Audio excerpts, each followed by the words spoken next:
Good evening, Fuquay Falcons. I hope you've had a great day.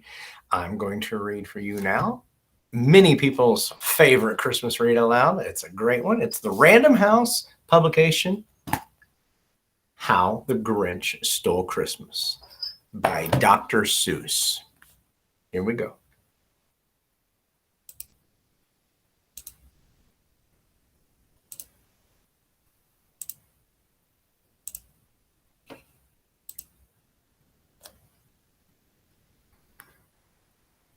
How the Grinch Stole Christmas, a 2-point book.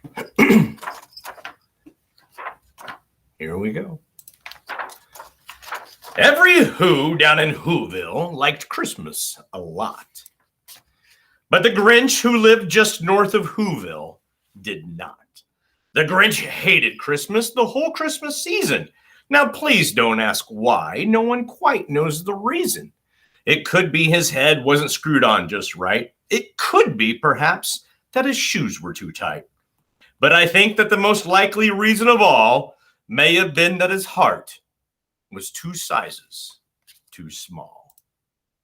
But whatever the reason, his heart or his shoes, he stood there on Christmas Eve, hating the Whos, staring down from his cave with a sour, Grinchy frown at the warm-lighted windows below in their town.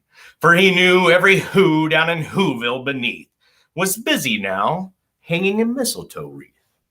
And they're hanging their stockings, he snarled with a sneer. Tomorrow is Christmas. It's practically here.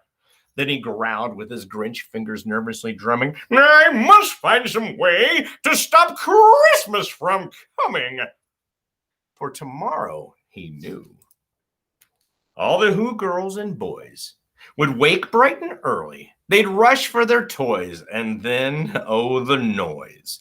Oh, the noise, noise, noise, noise. That's one thing he hated. The noise, noise, noise, noise. Then the Whos, young and old, would sit down to a feast. And they'd feast, and they'd feast, and they'd feast, feast, feast, feast. Then they would feast on Who pudding and rare Who roast beast, which was something the Grinch could not stand in the least. And then they'd do something he liked least of all. Every Who down in Whoville, the tall and the small, would stand close together with Christmas bells ringing. They'd stand hand in hand, and the Whos would start singing. They'd sing, and they'd sing, and they'd sing, sing, sing, sing. And the more the Grinch thought of this Who Christmas sing, the more the Grinch thought, I must stop this whole thing. Why, for 53 years I've put up with it now. I must stop this Christmas from coming. But how? Then he got an idea. An awful idea. The Grinch got a wonderful, awful idea.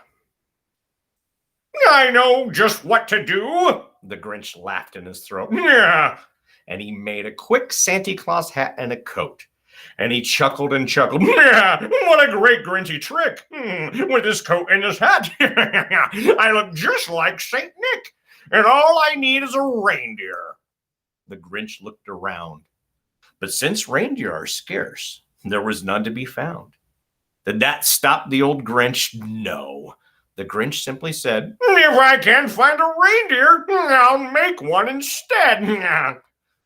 So he called his dog Max. Then he took some red thread, and he tied a big horn on top of his head. Then he loaded some bags and some old empty sacks, and some old on a ramshackled sleigh, and he hitched up old Max. Then the Grinch said, giddy up, and the sleigh started down toward the homes where the Whos lay a snooze in their town. All their windows were dark. Quiet snow filled the air. All the Whos were all dreaming sweet dreams without care. When he came to the first little house on the square, this is stop number 1, the old Grinchy Claus hissed, and he climbed to the roof, empty bags in his fist. Then he slid down the chimney, a rather tight pinch, but if Santa could do it, then so could the Grinch. He got stuck only once for a moment or two, and then he stuck his head out of the fireplace flue, where the little Who stockings all hung in a row. Stockings? he grinned. "Now the first thing's to go." Then he slithered and slunk with a smile most unpleasant around the whole room, and he took every present. Pop guns and bicycles, roller skates, drums, checkerboards, tricycles, popcorn, and plums. And he stuffed them in bags. Then the Grinch very nimbly stuffed all the bags, one by one, up the chimbley. Then he slunk to the icebox. He took the Who's Feast. He took the Who Pudding. He took the roast beast. He cleaned out that icebox as quick as a flash. Why, that Grinch even took their last can of Who Hash. Then he stuffed all the food up the chimney with glee. "And now," grinned the Grinch, "now stuff up the tree." And the Grinch grabbed the tree, and he started to shove, when he heard the small sound like the coo of a dove. He turned around fast, and he saw a small Who. Little Cindy Lou Who was not more than 2.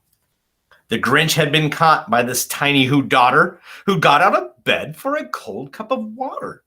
She stared at the Grinch and said, "Santa Claus, why? Why are you taking our Christmas tree? Why?" But you know, that old Grinch was so smart and so slick. He thought up a lie, and he thought it up quick. "Why, my sweet little tot," faked the Santa Claus lied. The fake Santa Claus lied. "There's a light on this tree that won't light on one side. So I'm taking it home to my workshop, my dear. I'll fix it up there, then I'll bring it back here." And his fib fooled the child. Then he patted her head, and he got her a drink, and he sent her to bed. And when Cindy Lou Who went to bed with her cup, he went to the chimney and stuffed the tree up. Then the last thing he took was a log for their fire. Then he went up the chimney himself, the old liar. On their walls he left nothing but hooks and some wire. And the one speck of food that he left in the house was a crumb that was even too small for a mouse. Then he did the same thing to the other Who's houses, leaving crumbs much too small for the other Who's mouses.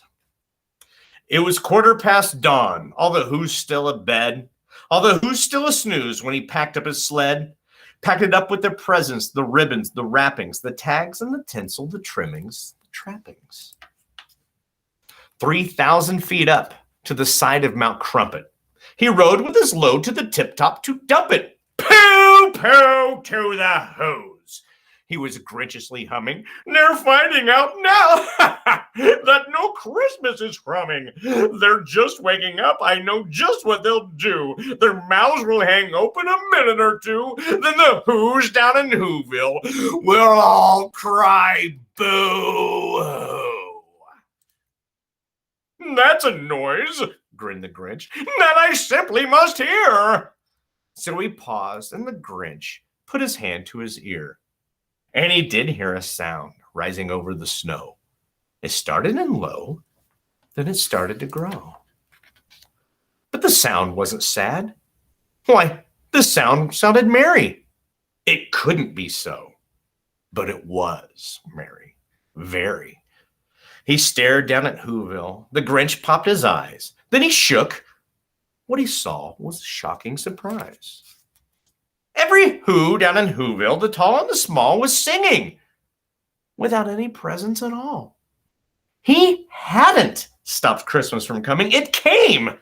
Somehow or other, it came just the same. And the Grinch, with his Grinch feet ice cold in the snow, stood puzzling and puzzling. How could it be so? It came without ribbons, it came without tags, it came without packages, boxes, or bags.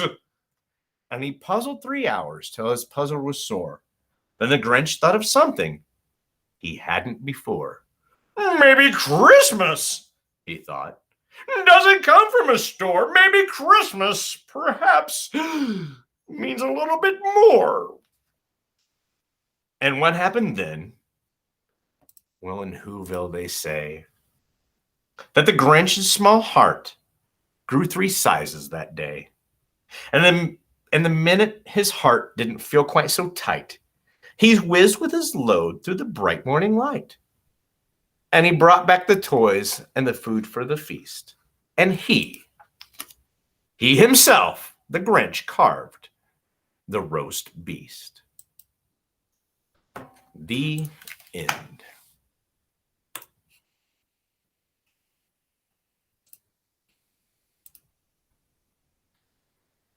Thanks for listening.